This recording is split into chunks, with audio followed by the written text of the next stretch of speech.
because life is short and there's no shortage of trouble that you might end up in, and a wise person would attend to the dictates of his conscience and lay out his actions in the world according to what he knows to be true and correct.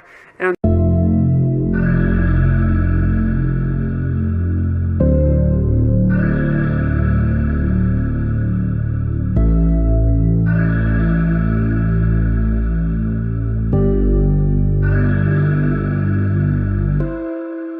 Yo, what's up? It's the Hungry Millennial back again with yet another Proactive Pragmatism. On today's Proactive Pragmatism, I'd like to talk to you guys about rule number 2 of Jordan Peterson's 12 Rules for Life. The link will be below in the link for this podcast, so let's dig in. So rule number 2 is treat yourself as if you were someone that you're responsible for caring for.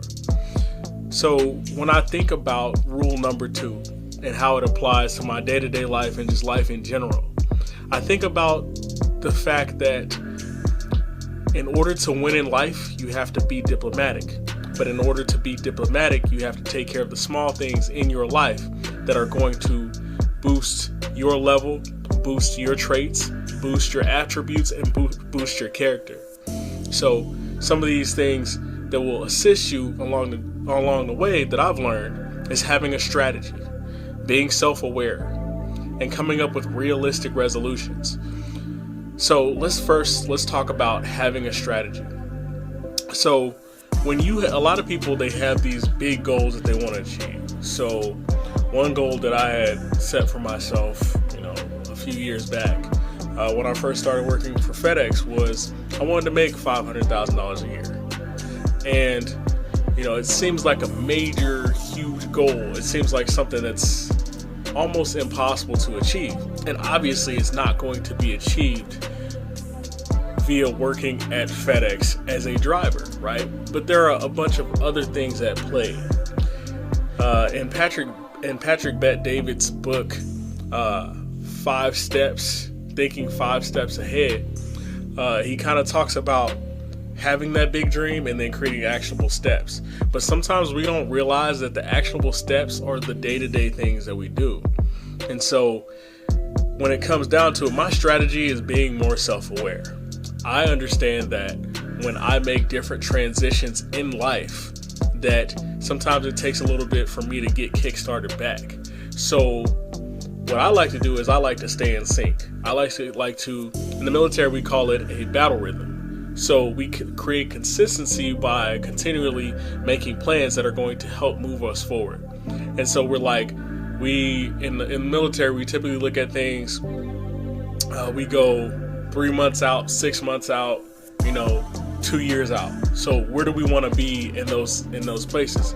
And then we dissect those things by coming up with effective plans and thinking, hey, what do we need? So what do we need logistically to make that happen? What do we need from a planning standpoint? What do we need from a communication standpoint?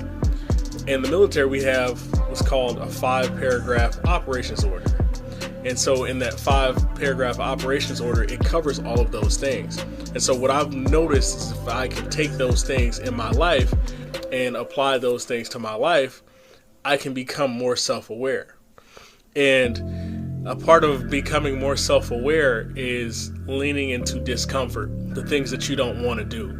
So for instance, Sunday night I was watching a Bears game at a friend's house, and I knew that I needed to get in 3 miles.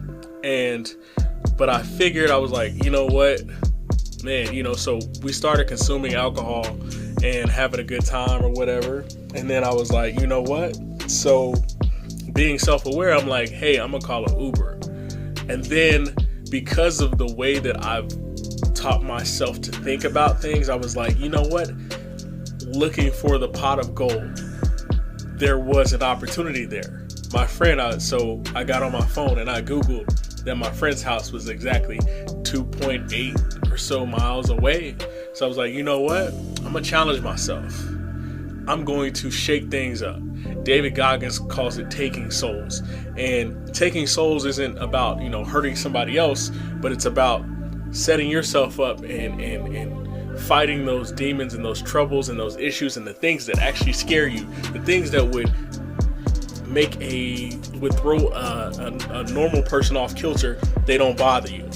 I knew it was going to be 20 degrees the next morning, so I'm like, you know what? Let's get in 3 miles. Let's go earn the night that we just had. Let's go earn the drinks that we just had, the fun time. Let's go earn it in the morning by, A, getting the stress relief from going on a run, and B, by shocking the body a little bit, like, hey, we're going to go be discomfortable. We're going to go dwell in discomfort. Let's go get these miles in. The first mile was, I can't say how, it was rough. But by mile 2, I caught my stride. Mile 3, it was at least 30 seconds faster than the first mile. So I'll take it. But one thing that it's helped do is by being more self-aware, I want to be lazy. I want to sleep in. I don't want to work out. But I know that the results that I do get from doing the cardio, staying consistent, staying on my workout, having a plan, doing the things that I know that I need to do to get done is going to take care of me in the long run. It's thinking big picture. Because if I can exercise discipline in discomfort, once I start exercising discipline while I'm comfortable, as a person, it's going to take you miles and miles and miles farther than you ever thought that you could go in real life. And so, but a way to get to that point where you're treating yourself as someone you should be caring for is setting realistic resolutions. So, right now, a lot of people are setting New Year's resolutions of who they want to be and what they want to be and how they want to do it. And it's completely understandable that, like, you want to lose all this weight and you want to do all these things. You want to get stronger and you want your bank account to rise. You want to make more money. That's cool, but it starts with the small things. It starts with coming up with a budget. It starts with, okay, what are my exercise goals? Do I want bigger arms? Do I want more chiseled abs? Do I want to lose fat or earn or gain muscle? It's hard to do both at the same time. So you have to give yourself a realistic assessment of what are my goals. So for instance, if your goal is to lose weight, building muscle isn't super conducive to losing weight. You might want to focus a little bit more on cardio. I had to do that at first. A few years ago, when I was at my highest weight, I think I was at 260. I had to start with the cardio first. I had to get the weight off my knees, and then I started weightlifting. So it depends on what the goal is. In the Army, a lot of people don't make height and weight. So, a lot of people are like, hey, I want to, be buff and strong, and I want to be a badass. And that's cool, but we have to be realistic about that goal.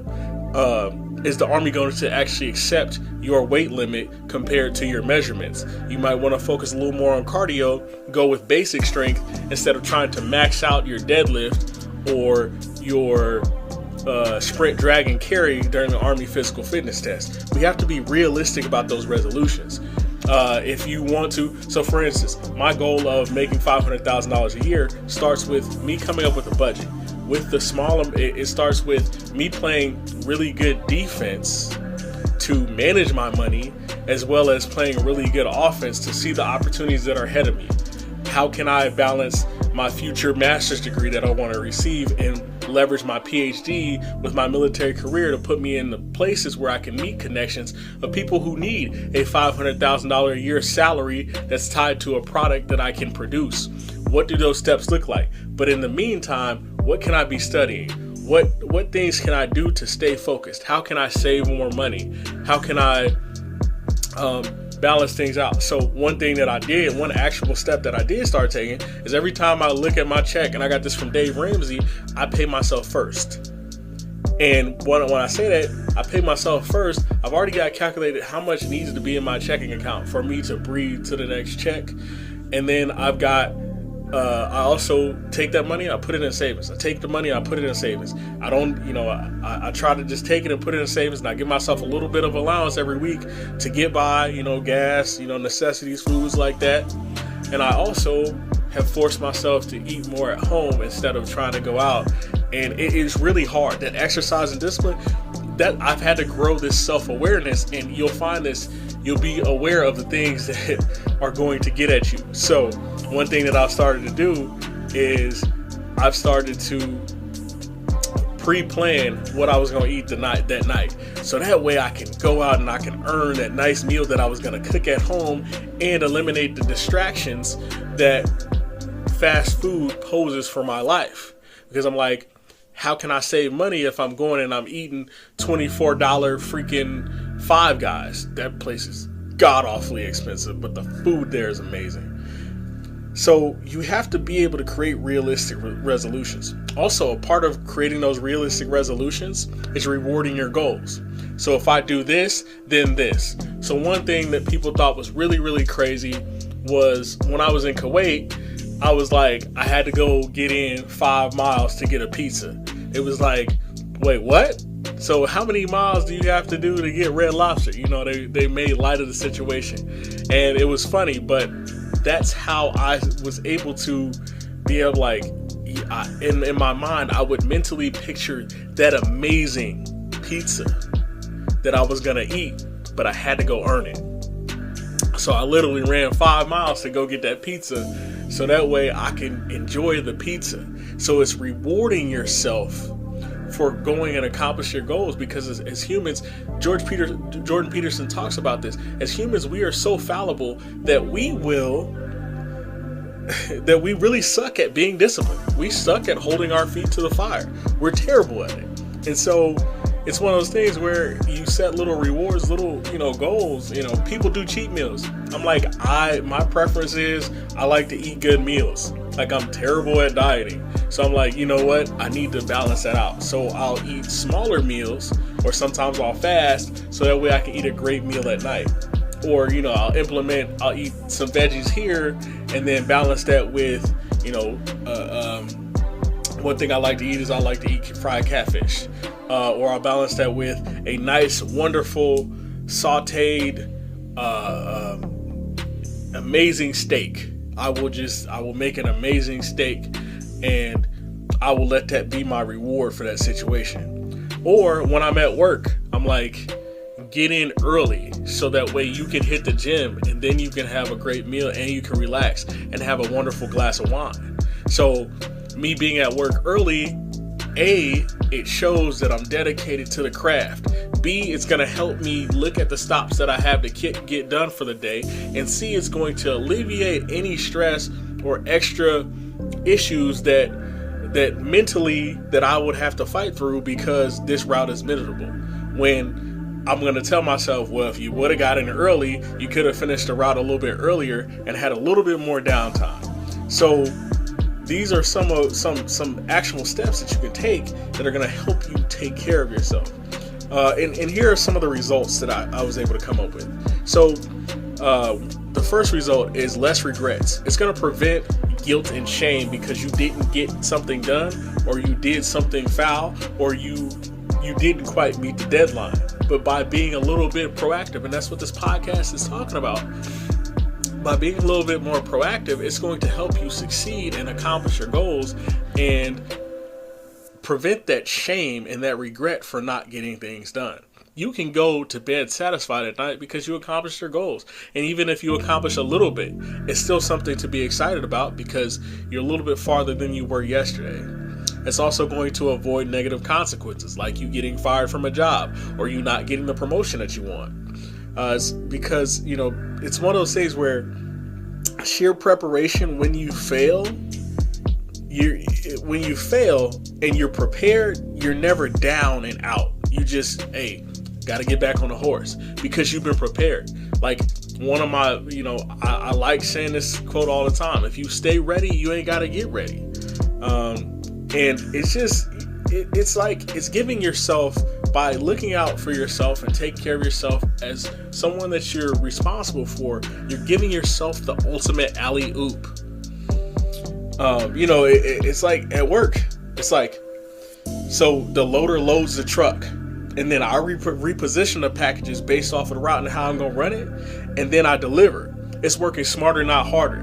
Michael Jordan, until the 90s hit, he was working real hard, real hard, but he wasn't getting the results that he wanted because he wasn't playing smart. Once he started Once he started working out, I highly recommend this book. It's by Tim Grover. It's called Relentless, Michael Jordan's trainer. Once he started working with him, getting his muscles up and getting stronger, combining that with the athleticism, and they got some more pieces around him. They got Scotty, they got Dennis, they got all these players around him that were going to help him play a smarter game. When it came to the fourth quarter, he can go off and win championships. They could have won way more titles than they actually had. So be the Michael Jordan in your life and take care of your life and treat yourself like somebody that you're responsible for taking care of, because you are. And if you take care of you, you can take care of somebody else, and you can be inspiration for other people and help other people out. You know, every day it's a daily struggle for me to do the small things, but I notice when I do get on top of the small things, big things do happen. So like Jordan Peterson says, hey, I highly just check out the book, because it's a lot deeper than that, but his metaphors just go off, and he's an amazing guy, and I love the things that he has to say. Stay tuned for Rule 3 coming up next week. I appreciate you guys. Like, comment, subscribe. If you have any questions or any concerns or any topics that you want me to cover, you can reach me at PROACTIVE20@gmail.com. That is PROAG20@gmail.com. Thank you.